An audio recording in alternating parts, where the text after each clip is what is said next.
Day in my life dito sa New Zealand for today's video mga guys, magtanim tayo ng ating tomato, black cherry at saka tomato, black cream tomato.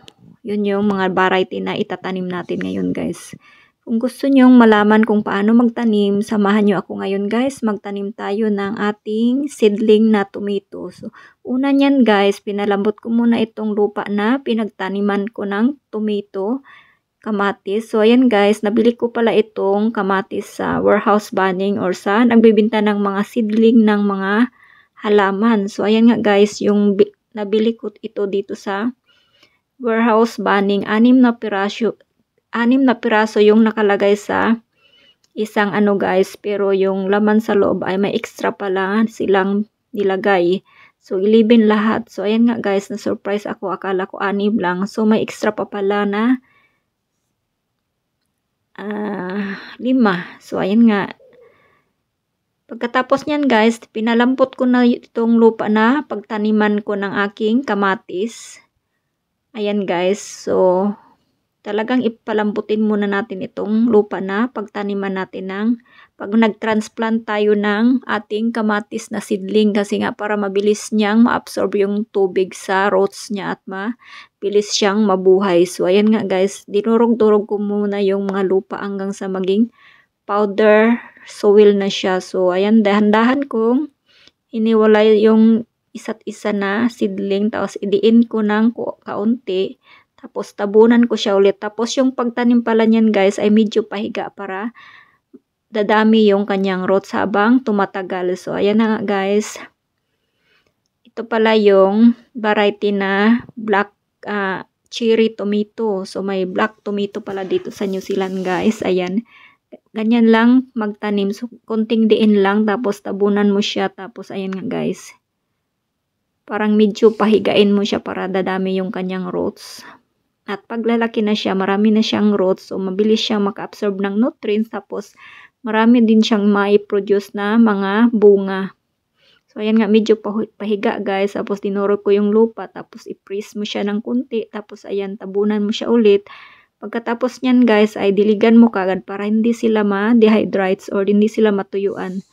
So, yan lang magtanim ng ating kamatis guys. Una ay durug-durugin muna natin yung ating lupa hanggang sa pinong-pino na siya. Tapos, saka natin ilagay itong ating seedling na tomato. Tapos, durug-durugin na naman natin yung lupa na ating itatabon para mabilis ma-absorb yung roots ng tubig or mga nutrients. Saka mabilis din silang mabuhay guys. So, ganyan lang yung technique kung paano magtanim ng kamatis. Tapos, unang week guys, yung iba kasi dyan sa Pinas ay tinatabunan natin ng yung dahon guys or yung ng saging ba yun guys, yung puno ng saging para maproteksyonan siya sa init. Pero dito sa amin sa New Zealand guys, hindi na kailangan yan guys kasi nga malamig naman pa dito. So mabilis lang mabuhay yung kamatis. So ganyan guys, kung mag-garden pala tayo ay kailangan talaga tayo magsuot ng ating gloves para iwas sugat sa mga bubog or yung mga basag na buti. So marami kasing buti dito sa pinagtaniman ko guys kasi nga dati itong tinatapunan ng mga basura dito guys. So ayan na nga guys, tinapos ko nang itanim itong ating dalawang klase na kamatis. So i-update ko na lang kayo after a week guys kung mabubuhay na yung ating mga kamatis. Tapos i-update ko din ko kayo kung yung bunga niya ay totoong itim ba siya. Kasi nga yung nabili ko talaga ay itim talaga yung kanyang bunga. So ngayon first time ako makakita na ng kamatis na itim yung kanyang bunga guys.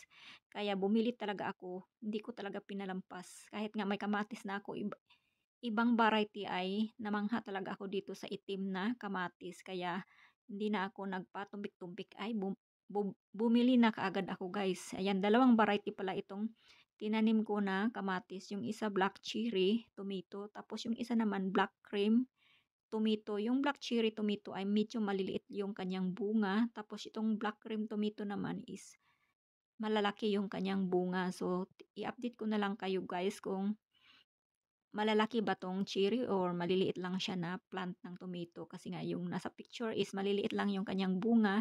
Tapos itong black cream tomato naman ay medyo kasing laki ng itlog ng kamatis, itlog ng manok. So ayan nga guys, 2 linya lang yung pinagtaniman ko, tapos talagang binungkal-bungkal ko muna itong mga lupa para lumambot siya guys. Kasi pag nagtanim tayo ng mga gulay, kaya kailangan nating palambutin yung ating lupa para mabilis silang lumaki at mabilis nilang ma-absorb yung mga nutrients sa ating lupa. So, ganyan lang guys. Magtanim ng ating kamatis. So, ayan nga guys, tapos ko na nga palang tinanim yung ating kamatis. Tapos, didiligan ko na siya ngayon para hindi siya matuyo. So, kailangan nating diligan yung ating kamatis guys everyday pag bagong tanim. Pero pag ano na sila, buhay na sila is 2 to 3 times a week na lang tayo magdilig guys.